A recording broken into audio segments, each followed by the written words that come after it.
everybody, this is my second video regarding Kakao and the supposed Kakao privilege. I suggest you to go and check my first video out. I'll put the link in the description. However, in this video I will go a bit more into detail about Kakao and its companies, its partnerships with external companies, Kakao's position in the K-pop industry and Kakao's multi-label system compared to other multi-label systems in K-pop. I'll try to explain why there's no such thing as an inherent Kakao privilege and why people are trying to claim there is one. Now let's just begin.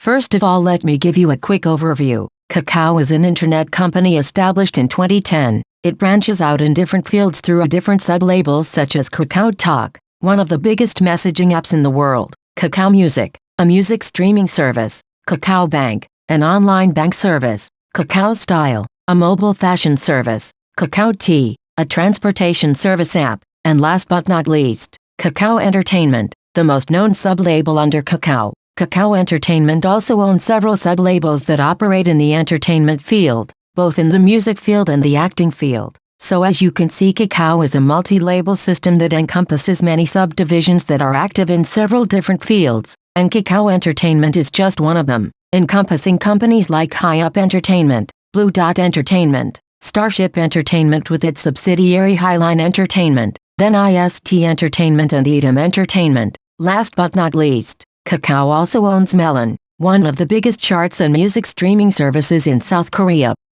Now let's see why we cannot talk about Kakao privilege like we talk about Big Four privilege. Kakao and its companies are two separate entities, and the groups that debut under these companies are never promoted as Kakao groups. For example, when Weekly debuted, they were never marketed as being Kakao's new girl group. If anything, they were marketed as being Apink's sister group. Same thing goes for IVE. They were always marketed as Starship's new girl group. They were marketed as Sistar and WJSN's little sisters, not as the new Kakao group. Now let's just compare this to another multi-label system like HYBE. Each group comes from a different company, but the groups are always promoted as being new groups under HYBE. Let's just take a look at the latest HYBE group, Boy Next Door. Every single news outlet out there called them HYBE's new boy group. They didn't just say Zico's first boy group. No, they always added HYBE. And it doesn't matter that these are just clickbait titles to get people to read the articles, because this really reflects the amount of clout coming from a big company like HYBE can give you.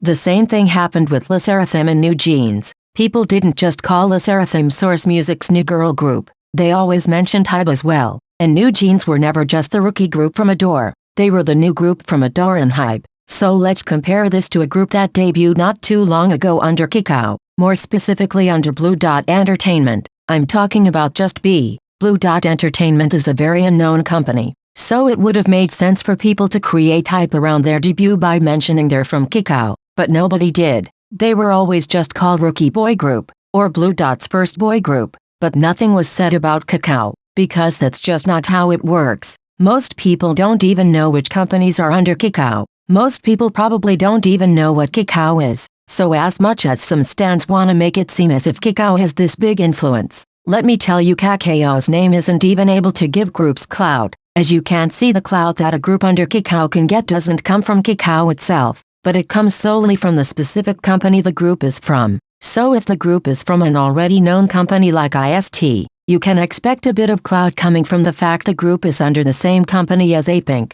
But if the group comes from a brand new company like Blue Dot, the clout is non-existent. Like we've established, groups under Kakao are not perceived as Kakao groups and are not promoted as such, but we also have to consider that they aren't even branded as being part of the same big family. Groups under different Kakao companies rarely interact, and if they do, it's by chance or because some idols in these groups are friends. But Kakao Entertainment never organizes any type of activity or content to bring its groups together. Let's compare Kakao's multi-label system to HYBE's multi-label system once again. Just the fact that there is a literal HYBE building which is home to every single artist under the company tells you how much HYBE believes in marketing its groups as part of the same system, in order to create synergy and union, which is something Kakao doesn't do. There's no such thing as a Kakao sound, a Kakao style or a Kakao family. Let's take HYBE's Game Caterers as an example. Notice how it wasn't played as Game Caterers or Big Hit Game Caterers. It was HYBE as a whole. Now let's take Starship as an example. The episodes of Starship's Game Caterers only featured artists under Starship. It was Starship's Game Caterers and not Kakao as a whole. This is just an example that proves how detached groups under Kakao are from one another. You don't see artists under Kakao always doing TikToks and dance challenges together, whereas this always happens with artists under HYBE. Despite encompassing different labels, HYBE promotes their artists in a way that gives off a sort of family vibe, and I know that each company is a separate entity, but HYBE itself chooses to promote their artists as part of the same team despite coming from different companies. I'm not saying HYBE's way of promoting their artists as part of a team is better compared to Kakao's way or vice versa. These are two different ways and both can work. The difference is that HYBE's name directly transfers to every single group under the mother company, while Kakao's name doesn't. And this explains why you heard people calling Boy Next Door HYBE's new boy group, but you didn't hear people calling Just Be Kakao's new boy group. Each company under Kakao is on its own. It's up to each company to establish themselves in the K-pop market in order to have a legacy of successful groups. Because a company being under Kakao doesn't guarantee anything. If a company is fairly big, the groups do well. I'm referring to Starship, arguably the biggest company under Kakao, a company that has established a legacy throughout the years. But the only reason its name is relevant is because of their own artists, not because they're affiliated to Kakao. If a company under Kakao is small and doesn't manage to create its own legacy, then its future groups will struggle. We can even see this with IST, considering its recent groups were not able to carry on the fame of their seniors, so companies under Kakao can easily lose popularity unless they're able to keep it. Because being under Kakao is not a guarantee of anything. The popularity gap between Kakao groups is bigger than the popularity gap between HYBE groups, and this is because it's up to each company to give fame to its artists, since they cannot count on the mother company's clout at debut. Kakao's multi-label system reminds me of SM's multi-label system a lot. The sub-labels related to SM are Mystic Story and Woollim Entertainment, but none of these companies are ever mentioned or promoted by the parent company. Not to mention Woollim and Mystic Story artists never participate in SM concerts or any other activity for that matter. Their companies just happen to be owned by SM, at least in part. But SM's style doesn't affect them and its artists rarely interact with SM artists. SM's name doesn't give Mystic and Woollim's artists any type of advantage, and this is the exact same thing that happens with Kakao groups as well.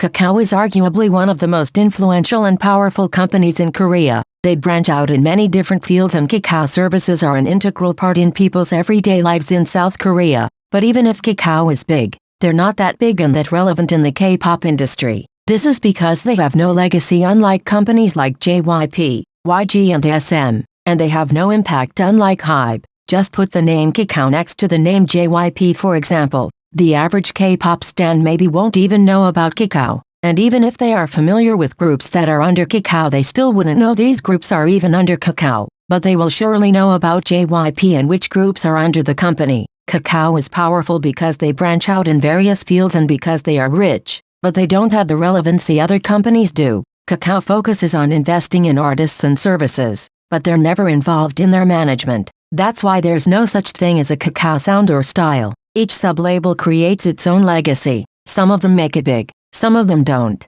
But whether they establish themselves or not, it's up to them and not Kakao, because otherwise every company under Kakao will pretty much have the same popularity and relevancy, and the same thing goes for their artists. Except it's not like that at all. As much as K-pop stans talk about Kakao as this big and influential corporation, which they are, they're still miles away from being able to compete with companies like JYP, YGSM and HYBE in terms of influence in the K-pop scene. But Kakao isn't only related to its sub-labels, it also has partnerships with other companies that do not belong to Kakao at all. One example is Cube Entertainment, which has a partnership with Kakao as far as music distribution is concerned. Other companies are DSP Media, Brave Entertainment, FNC Entertainment, Jellyfish Entertainment, Woollim Entertainment and many others, as you can see in this page listing all of the labels associated with Kakao. And I just have to say, I find it hilarious how some stans that are very vocal about Kakao privilege completely ignore the fact that Kakao is in charge of music distribution for the company their faves are under. I often see people taking pride in saying their faves are successful despite not being from the Big Four or Kakao. And I'm sorry to break it to you, but your faves' music is distributed by Kakao itself, so they are literally benefiting from this supposed Kakao privilege just as much as any other group affiliated with Kakao.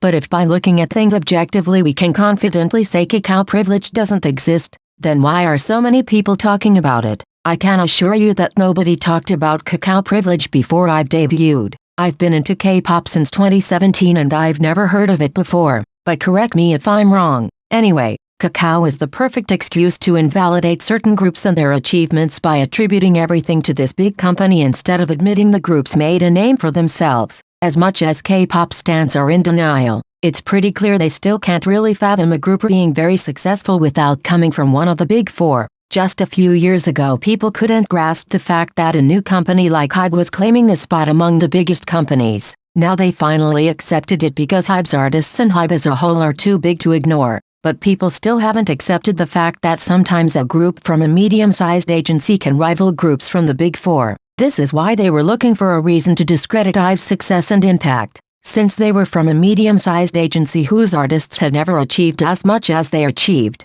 people thought there must have been a way to explain this success that seemed to come out of the blue, and Kakao was the perfect reason to explain it, because there was no way a medium-sized agency's group could achieve organic success and explode in popularity. Now the Kakao privilege narrative has become so popular that it extended to other Kakao artists such as Stacy and the Boys. But throwing around Kakao privilege whenever a Kakao group achieves something is way too easy. People are always ready to mention Kakao when things go well, but they stay silent when things don't. The reality of Kakao groups is that there's groups like TBO and Just Be who never got big, groups like Victon and Weekly that have been forgotten. So let's talk about Kakao privilege for them. And if we speak about Stacy, where was their Kakao privilege when they were nowhere to be found on the charts with Beautiful Monster? If privilege is a thing, then it should apply to everyone, consistently, which means every group under Kakao should be having an advantage and this advantage should always be present throughout their careers. So Stacy should have always done well and they should have never experienced a drop in popularity around Beautiful Monster era, when everyone started calling them flops and saying they fell off. Where was the Kakao privilege then? It's too easy saying they benefited from Kakao privilege because they did very well with Teddy Bear but forgetting when they were struggling on the charts and when their album sales dropped. If privilege is a thing it applies to everyone, not just to those who do well and only when they do well. And my question is, why IVE? Why is it that Kakao would be specifically pushing IVE this much when they could push literally any other artist as well? There are many other profitable artists under Kakao but where's the privilege for them? It's absurd how K-pop stans had to create this conspiracy theory instead of simply accepting the fact that a group from a medium-sized company blew up in popularity. It's not that crazy. It happened before and it will happen again. I wonder what excuse K-pop stans will invent next.